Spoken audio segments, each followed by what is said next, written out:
The topic for today is AI life hacks. Today I'm joined by SnapTech Marketing Manager Nathan Caldwell. Nathan, welcome to the webinar. Thanks so much. Super glad to be here, Ted. Always love presenting with you. Okay, well, super, Nathan. Let's get into it. One thing we like to do in all these sessions is just spend 2 minutes quickly sharing with our audience who SnapTech IT is. We are a cybersecurity first IT service provider with operations in Atlanta, Georgia, Phoenix, Arizona, and the San Francisco Bay Area. Our point of view is that technology should solve problems, not create them.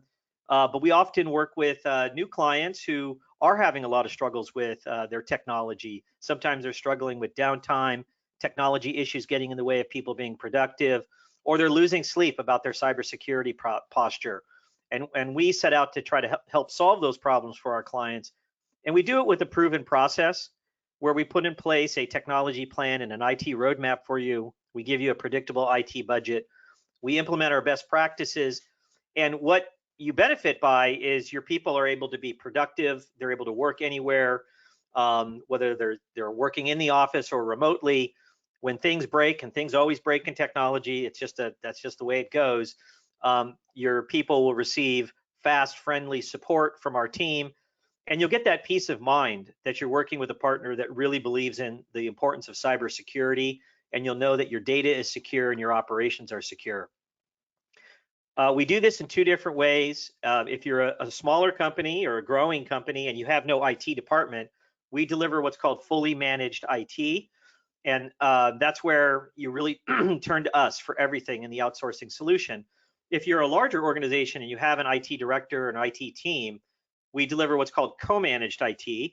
And that's where you guys will define a certain slice of your IT operation and outsource it to us, whether it's IT operations or support or cybersecurity services.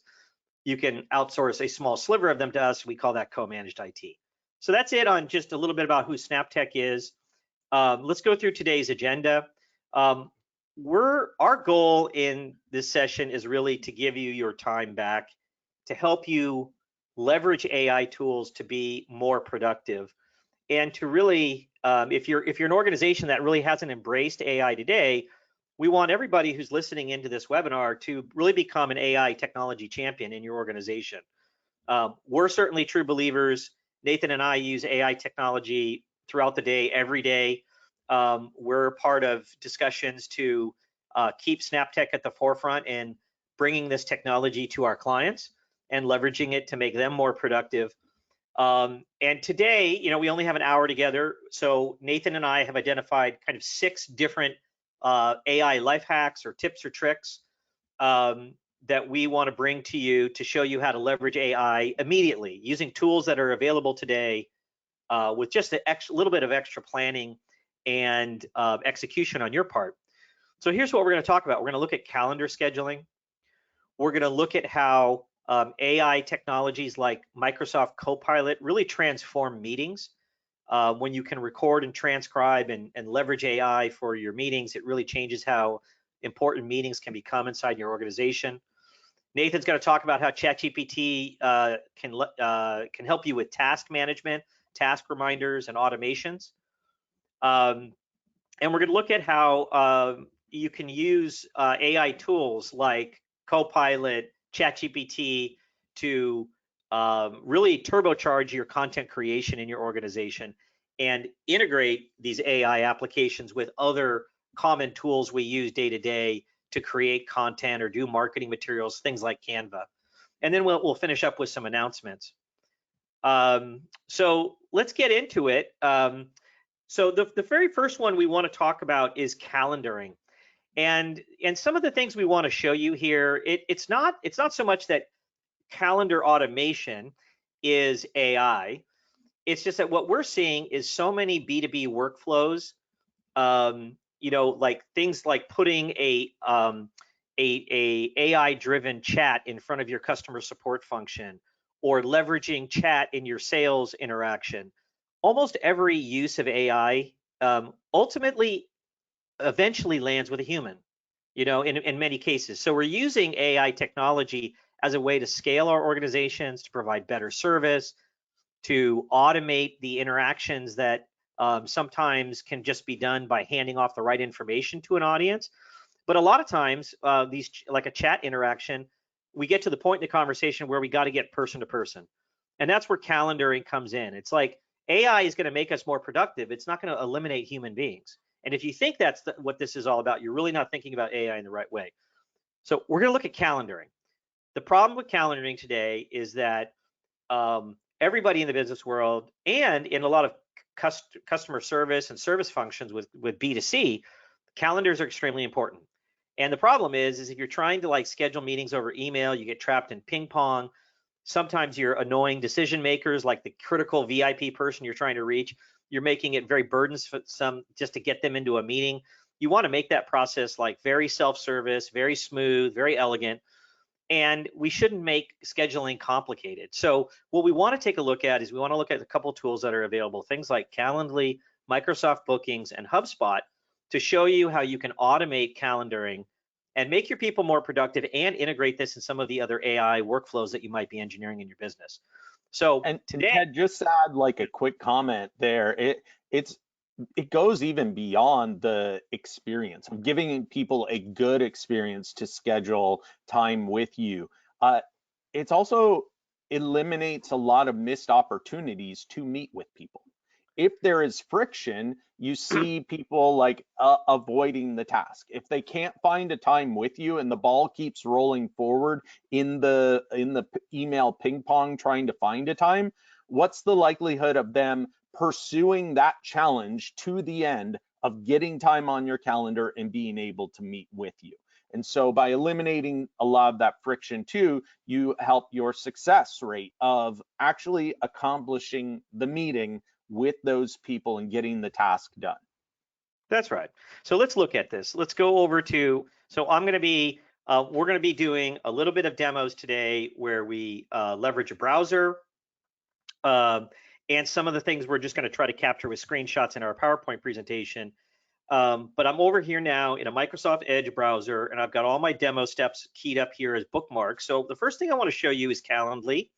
So Calendly is a service that I subscribe to. It costs extra. It's a modest investment. I think it's something like around costs on average about $10 a month. And Calendly is basically a tool where I'm able to connect my work calendar to the service, and then I can invite anybody in the world to come schedule a meeting with me. They can see when I'm available via the Calendly service, but they can't see the actual details on my calendar. And so here they click in 30-minute virtual meeting, click on the 28th. They see that I'm free at 1:30. They click next. They can't see anything else on my schedule, but they know they can set up a meeting time with me. And the other thing that I have this set up, is that this will automatically provision a Teams meeting as well. So that because it's a virtual meeting, it'll automatically set up a Teams call and make this virtual and put this on both of our calendars. So test for webinar, and then I'm going to go ahead and set this up, and boom, now this meeting will be on my work calendar. And then I want to show you basically how this meeting will now show up. I'm now logging into the virtual environment, of my demo environment, and I just want to show you how this meeting will be on this virtual person's calendar who set up the meeting with Ted Hulsy. And what you see here is I've got a couple different demo sessions running here, but you see one of these meetings got set up here right on the calendar. So it's on both of our calendars, and that was in no time flat, a very simple process to do. So now what I want to show you is talk about Microsoft Bookings. So Microsoft Bookings is a free service that's available if you're a Microsoft 365 subscriber. So it's included with your Microsoft 365 subscription.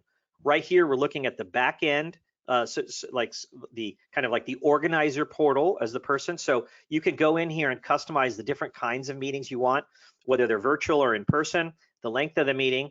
And then what you see is you can basically create a like meet with me page, just like I showed you from Calendly. And here's how the one looks for bookings.com that I've set up for myself. I can present different options for meeting times. People can click on the meeting option and then click on my calendar, see when I'm available, and go ahead and book the time.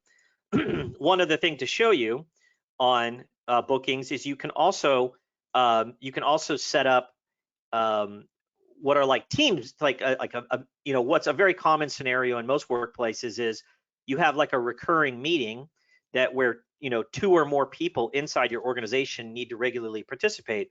And we have one that's called our quarterly business review, or a QBR. And my colleague Nicole and I are often in those meetings together. And so what you can also do with bookings is you can set up a bookings item or meeting type that consults 2 different people's calendars. So here, this meeting time is consulting both Nicole and my calendar. And so you can click here and say, okay, when do they both have a 1-hour slot available? Pick the appropriate time. So that's bookings. The last thing I wanted to show you on calendaring is how to do this with HubSpot. HubSpot, it's a CRM tool that is quite popular, and it's quite popular with a lot of small and medium businesses. I'm a big fan. We use it at SnapTech. The prior 15 years of my career, I used Salesforce a lot, but now I really find that HubSpot is the best option for most small and medium businesses. But I just wanted to show you that an included function in the sales module of HubSpot is, again, a calendaring function. So you can, everybody who's a licensed user internally in your organization can connect their calendar to HubSpot, and then you can set up all different kinds of meetings inside HubSpot. And again, one of the common things you want to do is, Carl's our CEO. I often have to, get to meet with clients, and we want to have Carl and I in the meeting. And so, what you want to do here is you set up a calendar item that, again, consults both of our calendars, allows the user to pick the, like, is it an hour meeting? Click the time, book it, and there you go. So calendaring available on multiple platforms, available in the Microsoft 365 platform, and really a key ingredient, I think, in making your people productive and being able to provide self-service to your most important audiences out there. So Nathan, you had a special little bit of color you wanted to add to the whole topic of calendaring. Yeah, so we spend a lot of time trying to make our meetings efficient, or scheduling of meetings efficient in our work life. But then, you can really throw a wrench into things if you forget that you had something booked in your personal life, and all of a sudden have to move a whole lot of stuff because you need to get to that dentist appointment, or you need to get to an activity at your kid's school, or anything like that. And so I have things, and in this day and age too, a lot of people are working multiple jobs, or they have side projects that they're also working on. And so I found a way that's helpful for me in order to keep things straight. So in addition to my work with SnapTech IT, I also am sometimes invited to go speak at different conferences or for different companies. And so I have that separate. I don't want that on my SnapTech IT calendar because it's not concerning to them. So that and I have so much, I'm not moonlighting and causing problems. I have full support from the people at SnapTech to be doing this. And so this is not like a revelation to Ted where he's like, Nathan, we got to have a talk after this. And so, but in addition to juggling a couple of calendars for myself, I also need to keep my wife informed on what's going on so that we can successfully run life together. And she wants to keep me informed too, so that I'm not missing appointments or things like that. So here's what I found is helpful to me. If you go into Outlook, and we have a great question that just came in, Ted. It is somebody sharing a similar situation. She says, I'm an executive assistant and my husband has a business. He's a professor. It's hard for us to keep up with where we are and when we'll be home late. So, hey, winning back your day doesn't just happen with what's scheduled in your office. It's balancing out, making sure that you can accomplish life in general. And so I find this to be very helpful. And so thank you for that question, or sharing the similar experience. So let me show you what I do here. In Outlook, when I go to my calendar, this is ncaldwell@snaptechit.com, and I click on the little ellipses like show me more, this window pops up and it gives me the sharing permissions. And then from there, what I can do is add, by hitting the plus sign here, an email address I want to share my calendar with. So Nathan at Empowering Kindness, that's where I schedule all of my speaking engagements and different things like that on a Google calendar. And so what I've done is I put in that email address, and then of course I'm going to put can view all details, because if I'm on my Google calendar and I'm taking a look at what's set up for my day, for everything, all encompassing, SnapTech or speaking engagements or personal life, that's where I have everything merge onto this Google calendar. Now, the special thing is that everything coming over from SnapTech is going to be in this kind of purpley red color, and it has all the details, so I know what needs to happen there. Then in blue, that's my speaking engagement type stuff. And then anything personal that my wife sends over to share with me can also show up here. And so, of course, I'm viewing all details for myself. But then what I have set up for my organization is can view titles and locations, so they know if I'm in or out. And then also I send it over to my wife so she can view when I'm busy. Now, here's a cool thing, Ted, if you hop over to the next slide, because Ted talked about Calendly. I use Calendly too. There is a free version of Calendly, but it only allows you to have Calendly look at one calendar and study if you're available or not, and then push to a calendar. And so I have it set up to look at my Google Calendar. And because I'm pushing my Outlook calendar to my Google Calendar, Calendly has one spot to look at to determine if I have availability or not. And then I also have it connected to my Google Calendar for Google Meet, so that if somebody does want to book 30 minutes with me outside of the SnapTech organization, they can, and it's going to automatically show up on my calendar. And also it's going to link a Google Meet video link right there in that booking as well. Now, additionally, I share this Google Calendar with my wife, and she shares her Google Calendar with me. And so you can do that by going into Google, and it's under the settings. So the little gear that's up here for settings in your Google Calendar. And then if you scroll down, settings for my calendars, you click on your calendar. So I clicked on Nathan Caldwell, and then I'm sharing it with specific people. I'm sharing it with my wife, and so she can have that. Now, real quick, additionally, if you're using iCalendar, you can also connect your iCalendars, and my wife and I have that connected as well. And the neat little added thing that we do with iCalendar is you can ask the other person to approve the meeting. And so that means that when my wife adds something to our calendar, it doesn't just show up there with no notification to me that it's been added. It shows up with a little pop-up, a little notification, and it says something like, do you accept this? And so I can say yes. And so then we have that moment where because you know how it goes with your spouse, you can't always sit down and say, here is the 30 minutes of uninterrupted time where we're going to schedule out our entire week, and we're going to notify of each other of everything that's on our agenda or that's coming up. Sometimes things pop up. Your spouse will say yes to something, and then they send it to you as that notification. So real quick thing just to help us also win back our day a little stronger is making sure that we're syncing up and knowing on one page where we're available and where we're not available. So there you go, Ted. All right, let's keep trucking. All right, the next topic we wanted to talk about is meetings. We spend a ton of time in virtual meetings, and we're either using Teams or Zoom or WebEx. Since the pandemic, I mean, I think this has just become a mega trend. And today, virtually every meeting, even if it's most of the people in the meeting are in person, there's a high likelihood somebody's going to be joining the meeting remote.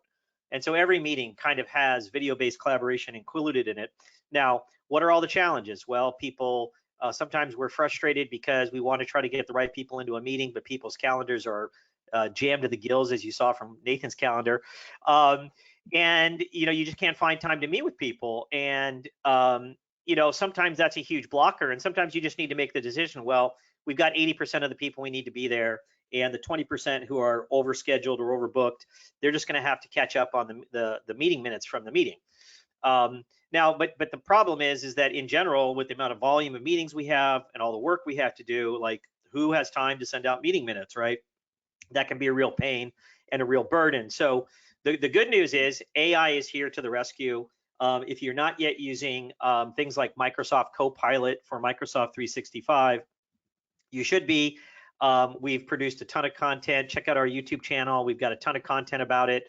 Copilot is a real saving grace here, and we're going to show that here in a minute. So we're going to show how in a Teams meeting you can turn on, record, and transcribe, and we're going to show how Copilot can do, once you have a transcription of a meeting, you can actually have the meeting be recapped by Copilot and have have a good summary of the meeting. You have access to a transcript, and you can have access to things like action items, all of which are huge productivity enhancers day to day when we're working. So let's go ahead and have a look at how this would work. So I'm going to go over here, and I'm going to go into open up Microsoft Teams.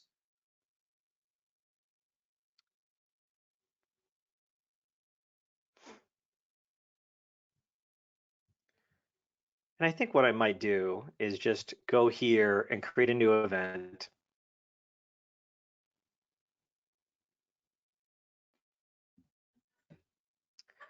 And just this test for webinar and set this up right here.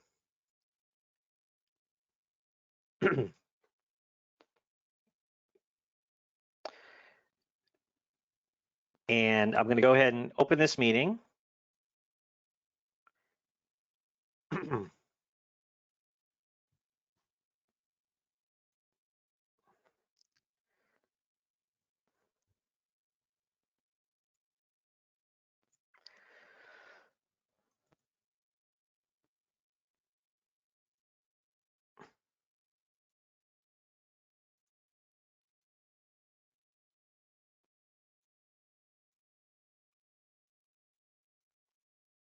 And I'm going to add Nathan to it.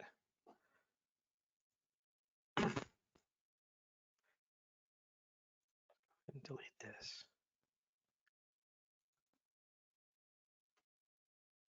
I'm just going to join this meeting here.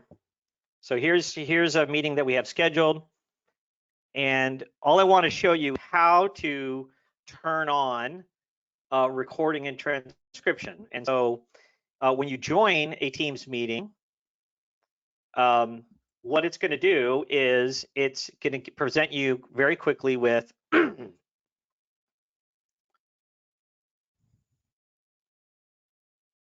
so what you want to do, so the important thing to realize when you're in a Teams meeting is that by default, your organization may have transcriptions turned off and recording turned off. So the first thing to know is that recording and transcription is a global setting in your Microsoft 365 tenant. So either your IT department or your MSP needs to go in and make sure that your users can go ahead and record a meeting. So that's a global setting you turn on, but once it's enabled, then you can go here and turn on transcription. You can go in and turn transcription on, and you can turn on recording of the meeting. And then this meeting will start to generate a video recording of the meeting and generate a transcript. And once you have a transcript generated for a meeting, that's where all the magic starts to happen. So you can see here, this is starting to record my words. And in a normal meeting, there would be 4 or 5 people in the meeting. There would be different people contributing and talking. And Teams, when people are logged in as individuals, Teams would know who's talking. And so you get a very rich recording of the actual meeting. So I just wanted to show you that where we are as an organization today is we're finding that like almost every meeting we have internally, we we do recording and transcription, because there's so much value. All those situations where somebody misses the meeting and they need the recap, or they need to go back and listen to a certain portion of the meeting that's particularly relevant for them. All of those things are possible when you start to leverage video based collaboration and leverage recording and transcriptions. But we want to see how the magic happens. So I'm going to kill this Teams meeting here. And now I'm going to go over to, just my other demo environment here. And I'm going to close down a couple things here to keep us on track. And I'm going to go to Microsoft Stream. So one of the things, so when you record a Teams meeting, one of the things that happens is the meeting recording gets saved to SharePoint. So that's the first thing. So think of SharePoint as your cloud-based file collaboration platform. The recording of the meeting will go there. But then Microsoft Stream is your think of it like your internal YouTube channel for your organization. And so what you have here is you have the recording of this. So this is a meeting that we did previously. It's actually a recording of a face-to-face workshop we did earlier in the week. And so I've recorded this in Teams. I had multiple participants, and then Teams saved it to Stream. So now I'm in Microsoft Stream, and I'm seeing the recording of the meeting. And then because we did a transcript of this meeting, we can go and get a recap of the meeting. And so we click here on recap, and this is enabled because we have Copilot. If you didn't have Copilot, you wouldn't have this function. So what Copilot is able to do is Copilot's able to digest the entire transcript of the meeting, understand it, and then summarize the meeting in a textual way in a very brief way. So it looks like we tackled 4 different topics. We introduced Copilot. We provided an overview of SnapTech. We provided an overview of the functionality of Copilot. We talked a little bit about licensing and pricing, and we talked about use cases and benefits. And we did that, at these different points in the meeting. And this is what's called a meeting a recap. And then you also see here over in there's also a full transcript of the meeting. So if you wanted the full 20-page transcript of the meeting, you'd have it over here. But Copilot, often what you want is this nice recap of the meeting. And what you see is that they're time coded. So you could, if you wanted to jump into a certain portion of the meeting and pick up at 4 minutes 12 seconds in to listen about this section of the meeting, that all of a sudden becomes very valuable. All of this is enabled because 2 things. All of this is possible because you've done 2 things. You recorded and transcribed the meeting, and you have the benefits of AI, specifically Microsoft Copilot, to ingest that transcript and then give you back a very cogent summary of the meeting with time codes, with access to extra details. And so we think this is a real game changer. It's almost like the killer app, in my opinion, of Copilot in the workplace today, because the productivity benefits for people who miss a meeting, or the productivity benefits of not having to do meeting minutes, or the ability to communicate clearly internally and point back to an internal record of something that happened, all of this is possible with this technology. Nathan, any comments or questions on this section? Yeah, +1 to everything you said. And then additionally, think about what this can do to prep you for the next time you meet. To have this summary, to pull out some bulleted action items. Like if somebody said, hey, what are our action items? This, who owns it? This person. And that gets summarized in here. Well, you can just take that summary, copy it, paste it into the next meeting that you are scheduling in the notes that says, hey, this is where we're going to pick up from. We need all of you who are assigned these tasks or assigned these things, you need to report on. We need to hear your status. Those were your takeaway items, your action items. Coming back, we want to hear where you're at with them. And so it just preps you to make every meeting that much more efficient, rather than just relying on crossing your fingers that everybody took good notes and that they're walking away with exactly what they need. All right, so I want to share something. I'm pretty excited about this. Now, this is not a new kind of like game-changing rocket science thing that's going on. ChatGPT with scheduled tasks. You know, we have a challenge where we have a ton to do in our day. Ted made the joke, you see Nathan's calendar. Yeah, I'm all over the place with everything that I need to get done. And so it's so important that you keep things straight. And sometimes a to-do list just isn't enough, especially when there are certain personal priorities that you want to keep up on. And I'll show you what I mean by that. But this idea of we could all use an assistant, and also reducing our choice paralysis can sometimes be very helpful. If we're using this chat GPT with tasks to help us even get out of decision-making mode or trying to find things, it can help us save time.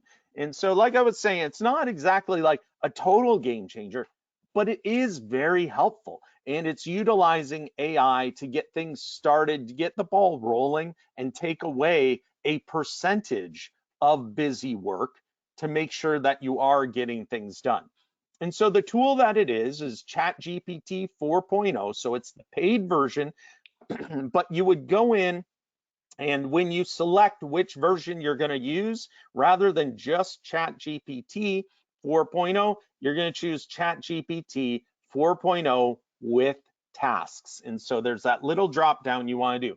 But here's what it can do. You can schedule reminders with it. You can make it your accountability partner. I saw examples of people that are saying like, hey, I want to get in shape, be my accountability partner, remind me every 3 hours to go on a 10-minute walk. And so it pings up. Now, that's why I say it's not a game changer, because couldn't you just set an alarm on your phone with a little note that says, remind me? Yes, you could.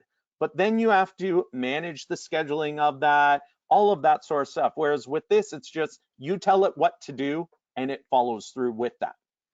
And then also it can help you with searching, listing, and summarizing. And so taking away some of that time it takes for us to do the search and make the list and then go after it. So the first example that I want to show you with this is the idea of all of us being professionals in our role or in our career. And oftentimes we're so busy with the day-to-day that we don't spend we hope we can spend time in learning mode and staying on top of the cutting edge information that's released so that we remain an expert in our field. But how many times have you worked with somebody where it seems as though like they're awesome, they're very smart, but it seems like everything they're sharing came out like 10 years ago? And they aren't up to date with the current trends or the current events. And so here's an example of where ChatGPT can save you a bunch of time. And this is what I did. I said, okay, I want to become a current events expert in the field that with a custom field of my interest, a field of my study with a custom newsletter. And so here I gave the example of help me become an expert on AI. Send me a newsletter every weekday at 8:30 a.m. Eastern that summarizes 5 of the biggest trending articles on the topic of AI. Now, what I want you to see from this is you could pick any topic. You know, you could be running a roofing business. You could be running any type of business or any role in a business. If you're in HR and you want to see the trending topics in HR to keep you fresh, to keep your mind challenged, to keep yourself growing and learning. And so what does it do? It says, got it, I'll send you a daily newsletter at 8:30 a.m. Eastern. Now you might be thinking, Nathan, I can subscribe to like RSS feeds, or I can subscribe to a blog. I can get this stuff on my own. Yes, you can. But I just want you to see that this just streamlines it. So rather than having to subscribe to each individual thing, allow that stuff to come to you and then sort through what you want to read or what you think has value, it's going to succinctly put it in a little list with, as we said here, summarize it. And that's exactly what it does.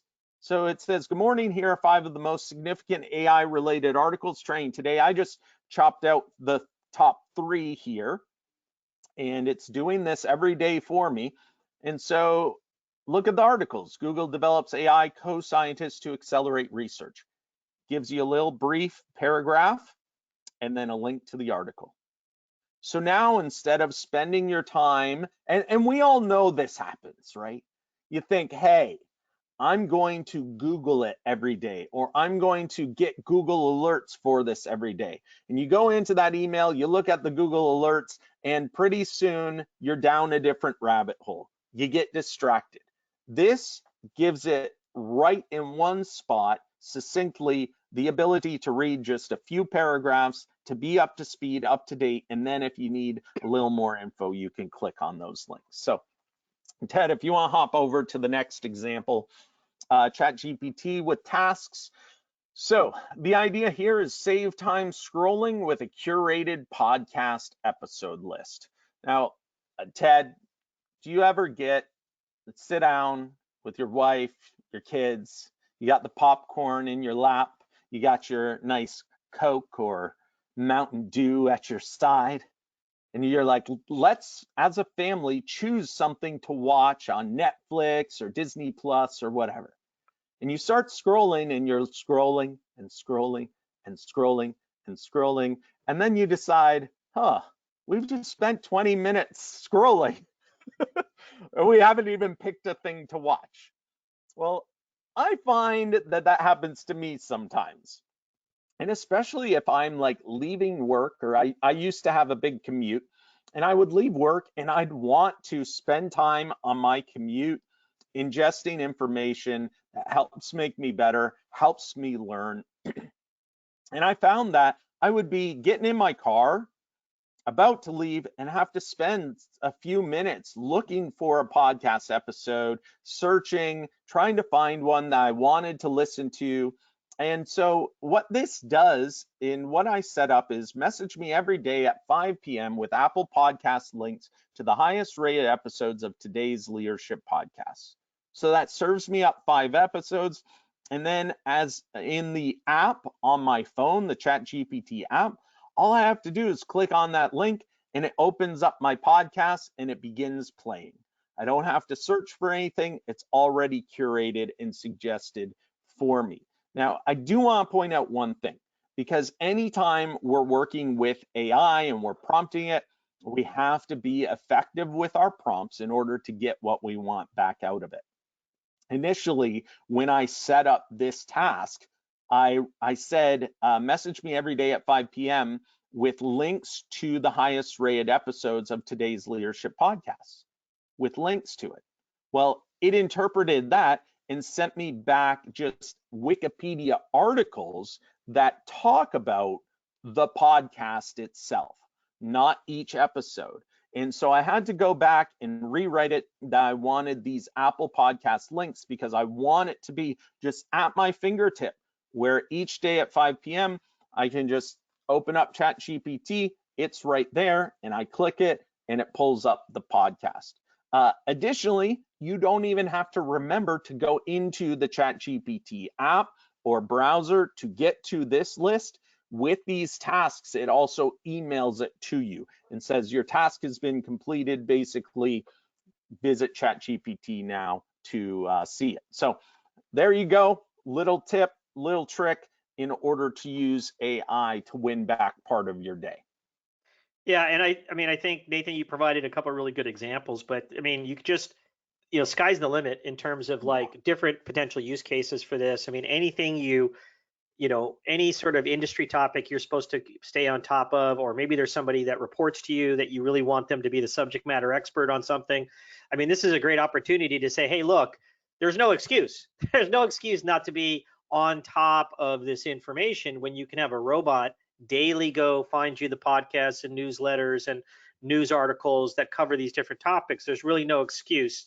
You can organize the information and have it at your fingertips. and let the robots do your research work for you. So, okay, anyway, Nathan, great tip and trick and Yeah, life hack. and Ted, you're absolutely right. Like, think outside the box on this. Don't just think like, oh, what reminder do I need it to do for me? But combine some work in that reminder. Like the work I was making it do was go out and provide me a summary and the link to it. So I don't have to go out searching for it. I don't have to click through and be like, oh, is this one good? Is this one not good? Is it current? Is it old? I don't have to do that work, and I don't have to waste that time searching or end up getting distracted and going down some other rabbit hole. So, Ted. Yeah, so like changing gears, what's the other, what are some of the other huge use cases for AI technology? And it's content creation. And whether you're playing with ChatGPT or the paid version of ChatGPT or you're using Copilot, it is just absolutely amazing how this technology can create memos and essays and blogs, PowerPoint presentations in the case of Copilot from scratch. Now, I think we all worry that we're all going to just start sounding the same. I mean, we're of course all a little bit nervous, like how do our young people learn how to write, if they have these tools at their fingertips, like how are they going to learn the old-fashioned craft of actually writing an essay from scratch? Hopefully our educational institutions still drive that home and help them develop that capability. But the reality is, in the business world, we've got to leverage these tools to massively boost our productivity and our output. And because our competition is going to do the same, whether it's the competition for your job or it's the competition to your organization. An AI-centric organization is going to be that much more productive and efficient compared to the competition. And so you've really got to embrace these tools. But I think one of the art, in my opinion, of how you leverage AI tools is to combine the output with your own internal knowledge or things you've done or created that are your own, that have your own point of view, your own know-how, your own thesis, your own commentary. And that's really, you can leverage AI to help you write something, but it needs to leverage something that's uniquely your own. And I call it kind of transcribing your business life as a first step to allowing AI to do things with you. So let me just give you a practical example, and then I'm going to show you how to do it. One thing Nathan and I have done for several years now when we produce SnapTech webinars is we always do a blog about the webinar. I mean, that's a great marketing technique. You do one piece of content and then you can split off multiple pieces of different content from the actual webinar. So what we've traditionally done is we've written a blog about the webinar. Now, with AI, we can be vastly more efficient in getting that done today because here's what we can do. We record the webinar. We then have a recording of the webinar. We can take the recording, send it to a transcription tool. The transcription tool spits out a transcript of the webinar, and then we can take that transcript and feed it into an AI tool and say, write me a 500-word blog article summarizing our webinar. And we can do all of that in literally less than literally what would previously have taken 2 hours to produce that blog. You can now do that in 20 minutes. And let me just go ahead and show you how to do this. And you can do this sort of thing where you take recorded video content, recorded audio content, or you start recording, things more frequently with your mobile phone because you can do useful things with the recording. These are all possible. And let me go ahead and show you how to do this. And we're gonna look at a couple different tools. We're gonna look at a transcription tool that I happen to like and use every day. And we're gonna look at how Microsoft Copilot can work.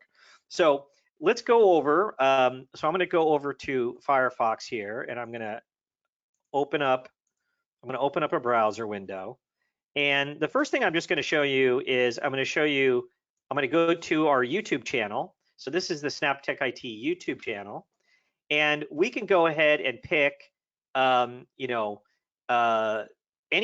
go and pick any old blog or any old recorded webinar we've done previously. A good one, a couple of handsome dudes. Okay, there, yeah, look who's on stage. Okay, and what I'm going to do is I'm going to go ahead and just copy the link to this YouTube recording, and then I'm going to go show you how with this transcription tool, how you can actually take any YouTube channel or any YouTube video and actually get a transcript from it. So this is a transcription tool called Nota. There's many on the market. I happen to like this one. It's very affordable. I think it's a Japanese company, but it just works extremely well. The quality of the transcription is really good. You can upload any kind of content. So the thing I often do with my mobile phone is I'll record a talk, like I'll see a presentation being given by an expert, I'll record it, and then I'll take the recording of that and upload it here and then get a transcript of it, because then I can do all sorts of cool things with AI with that recording. But one of the things you can do is you can just browse to your machine, grab a audio file, an MP3 or an MP4 of a recording and upload it here. Or the other thing you can do is you can just paste this YouTube link here and then answer a couple questions about what you wanted to create, and then go ahead and let it start going, and then it starts cooking away, and it starts, basically creating the transcription, and it only takes like 5 minutes, and then you can kind of come back and you can then download the transcription. So here I'm just going to say I want this to be a Microsoft Word. I want additional details. So you just take this so these are previous transcription jobs I've had run, and what you do is you just go here and say download it. Okay, it exceeds 70 characters. Let me just delete that, make that shorter, and then download that. And now on my machine, I've downloaded that Microsoft Word transcript of the webinar. The next thing I would then do is I would then take that recording and save it to my OneDrive or SharePoint folder. That allows Microsoft Copilot, the AI tool, to see that file. And now I can go over and do some AI cool stuff to actually create something from that transcript. So let me now change gears and show you that. And I'm going to go over here to my Edge browser, and I'm going to log into Microsoft 365.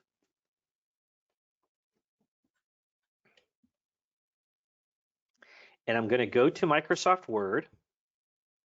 And if you haven't played with any of the Microsoft suite with Copilot, we've produced a ton of content. Check out our YouTube channel where we have a lot of live demos on how this core functionality works. But the beauty of what Microsoft has done with Copilot is they've taken this AI technology that you probably first experienced when you played around with ChatGPT, and they've taken this large language model technology, which is powered by OpenAI, which is the purveyor of ChatGPT, and they've baked it into the Microsoft suite. So Word, PowerPoint, Outlook, Excel, these applications, you can actually leverage generative AI right in the application. And so here we're showing how we've recorded a webinar, we've put it on YouTube, we've taken the YouTube link and we've given it to Noda to create a transcript. We've downloaded the transcript. We've uploaded the Microsoft Word file to my OneDrive folder. And now I'm going to ask ChatGPT to create a 500-word blog on our recent webinar, leveraging this file. And then I'm going to point to it, and here is the webinar, Copilot Readiness Key Considerations. This is this transcript, and this transcript's like 37 pages long because it was an hour-long webinar. And then I'm going to go ahead and say generate the blog. And for those of you who have ever been in the position of having to be the blog writer, well, it takes a lot of time. Even if you're blogging about something that maybe you were the creator of, or and this is just like a total game changer, because now Copilot has produced a 500-word blog that does a really good job of summarizing all of the key takeaways of our webinar that we produced in February 14th, 2025.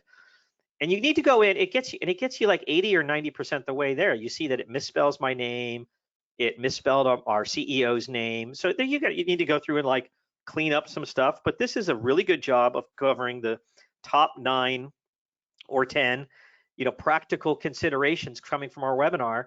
And within a couple of minutes, you can have this ready for posting. And it is leveraging your own internal content, your own internal expertise, while marrying it with the ability of a robot to kind of write the core copy for you. And to me, that's the real art of AI, and really where the magic starts to happen, I think, with this technology. So And I just want to remind people something that you said at the very beginning of this, which is it's not to replace the human thought, human creativity, but it does take away some of the tasks, some of the legwork in order to get there. Like there's not a lot of creativity in transcribing a video.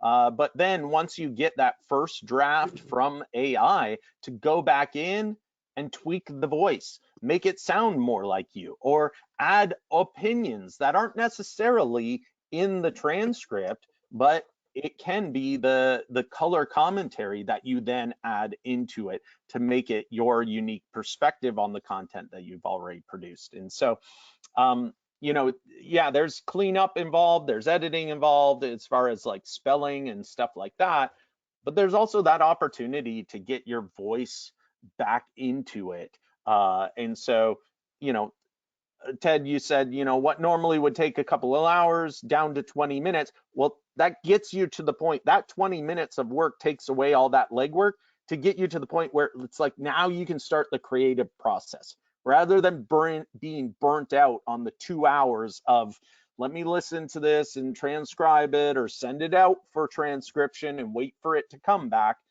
You can start from that point of creativity feeling fresh because it just took you a little bit of time to get to your starting point of where you want to be. All right, same thing for image creation. We're talking about, you know, there's challenges involved. We want to use a lot of imagery. Imagery works well on social media, works well on websites. A lot of us are visual learners. We don't get our attention grabbed without something visually appealing or interesting. And so when it comes to image creation, though, we have to acknowledge that we're not all artists. We're not all experts at Photoshop or graphic design or things like that. And also sometimes hiring might not be in the budget. If we're like, hey, I just want to do a quick social media post and I want there to be an image with it, but there's like, I'm not going to be making money necessarily right off of this social media post today. So I don't want to spend 80 bucks for a graphic designer to build something, and I don't have somebody in-house. So going to AI for image creation can be a bit of a solution for that. And sometimes outsourcing takes too long. We do use graphic designers for certain projects where we want it to look totally polished and well designed, but it takes a couple of days when we put that request out there to get it back. And then if we do have changes, it can take like 24 hours or sometimes a little bit more to get those changes made. And so to remove some of those challenges, to be a little more nimble, to save that time, we're looking at these image creation solutions. So Ted, just the next slide right there. Yeah, so if you look at using ChatGPT and then Canva, the reason why I still am including an image editing solution in this is because a lot of times ChatGPT is not so great at text. And so if I'm ever wanting there to be an announcement of like in this example, an event that we're having, I don't want to rely on ChatGPT for that. Earlier in the presentation, there was a robot sitting at a computer, or a guy sitting at a computer, and up on the screen it had several images and then it said productivity. Well, the next couple of words, one of them was motivation, but it wasn't spelled beginning with an M. It was like votivation. And the next word under that was even more butchered. And it's not easy to go in then to ChatGPT and get that edited. Now, in ChatGPT, you can ask for edits, but sometimes it doesn't change it. Like in this image here, I asked ChatGPT, create an image of a speaker at the front of the room with a large crowd and a large blank video screen behind her. I was kind of hoping that the lady would be off to the side. I definitely didn't want some lady just standing in the middle of an aisle distracting our audience, wondering, I wonder what that lady's doing in the middle of the aisle. And, probably everybody watching the webinar right now was like, why is that lady standing in the middle of the aisle? It distracts you from what we want to get to. And so I wasn't too satisfied with this. And so, and again, something that I was very specific about, a large blank video screen behind her, because I did not want ChatGPT to use text on here. I wanted to be able to enter the text. And so multiple times I highlighted this lady in the middle and it said, remove this lady. And it came back with a guy. And I highlighted the guy, remove this person. And it came back with somebody sitting in a chair with it in the middle of the aisle. And that was brutal. Like, that's not going to do it. And I asked it, remove this again. And finally, it removed that person. And then I asked it to remove the speaker. And I got with this blank image that I thought, hey, that's great. And I put it in Canva. And then I added text. Now, another thing about using Canva to edit your text is you can use your company's font, or you can use whatever font of your choice that you want. If you're asking ChatGPT to do it and ChatGPT is putting in the font, sometimes it's coming out and it's not looking so hot. So I was able to then type it in, and then of course, if I want to change that text, I can easily do it in Canva. And so that's a little quick tip that I wanted to give you about how to use ChatGPT and combined with Canva, combined with an image editing software, so that you can get to your end product that much quicker. And like I said, I didn't have to wait a couple of days for this image to get turned around. I just had to wait a couple of minutes. And yes, it was a little bit of a frustrating experience with my interaction with ChatGPT, because there are times when it came back and it said, I made the changes you requested. There's no longer a person here. And I'm like, no, ChatGPT, there is a person there. And so you still need the human element. It's not going to replace us. We still need our creative input, but it does get you closer to that finish line, to that starting point that you want to be at, and save that time. All right, Ted, next slide. Yeah, I mean, just a kind of a final yeah. comment. We're wrapping up on the formal remarks in today's presentation, and I think what I'm just reflecting while you're talking, Nathan, is that like this is from the trenches stuff. Like nothing we have shown today is stuff that like we just like read about and somebody said was a good idea. Like literally every single example is stuff that Nathan and I are using in our day-to-day work to completely try to like triple our output as human beings, and to be 3 times as more productive than we otherwise would be if we didn't have these tools at our disposal. So if you're thinking about what the importance is for AI in your organization, just know your competitors have people on their staff who are trying to leverage these tools to make them that much more productive and efficient. And you've got to like kind of, get going to embrace this technology and really see the potential that's out there.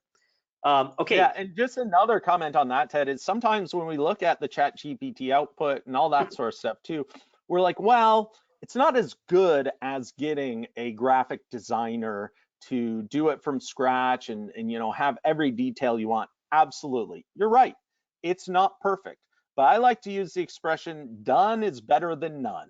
If perfection is holding you back from doing anything, then you're not putting it out there. You're not making those connections. You're not starting conversations with people. You're not getting your invites out to people to say, come join us. And so with that being said, we have some invites to come join us. We have a few events coming up. On March 6th, we're going to be in San Francisco, California. We got a fantastic restaurant booked, and we're inviting people to come out and see a live demo of Copilot, where Ted will walk you through many exercises. We also are having that lunch and learn in Duluth, Georgia on March 18th, and also in Phoenix, Arizona on March 25th. If you pull up your camera, use these QR codes, you can register for each of those particular cities, whichever city you're in and want to attend. Ted, any comments about the content you'll be presenting? No, I just just a brief one that this is an opportunity to see kind of the complete portfolio of core use cases and functions of Microsoft Copilot. We showed a handful of them today, but this one, we'll spend an hour and a half together over a nice lunch to dig into everything you really need to know about to get started with Copilot. And then Nathan, want to just bring us home on these last two items? Absolutely. Yeah. So at SnapTech IT, we believe that technology should solve problems instead of creating more. And sometimes creating more problems means it's adding stress to your workday because you don't want to be focused on technology. You want to be focused on what you got into business for. And so if you want to have a discussion about offloading technology to some experts, or even finding out, like, where am I at risk? We can have that discussion with you. If you want to book an appointment with us, you can do that right there with the QR code to discuss our risk assessment or speak with a SnapTech IT expert. And then also next month, we want to invite you to join us for another webinar about how to reduce your IT budget. And let me say, it's going to be a little more creative than just saying like, oh, well, if you're paying a lot, find something that's less expensive. Well, of course, reduce the amount of spend. That's a great idea. But also, you need to be thinking about getting greater quality over what you're spending. You need to think about getting greater dependability from your technology and make sure that it's secure. Because if you're spending money on a sinking ship, that you really are not reducing your IT budget. It's more than just reducing the amount of spend. It's about getting that quality out of it as well, and making sure that the service that you are provided with is satisfying, that it gets you and your people to where you want to be, where you don't have to worry about your technology. You can just focus on what you need to do in order to be successful in your field of work and in your position with your organization. All right, super. We look forward to seeing you on next month's webinar. And thank you everybody for joining us for the February 2025 edition, where we talked about AI life hacks. Nathan, thanks for joining me for today's session. See you everybody on our next webinar. Take care. Loved spending time with you. See you later. All right, see you now. Bye-bye.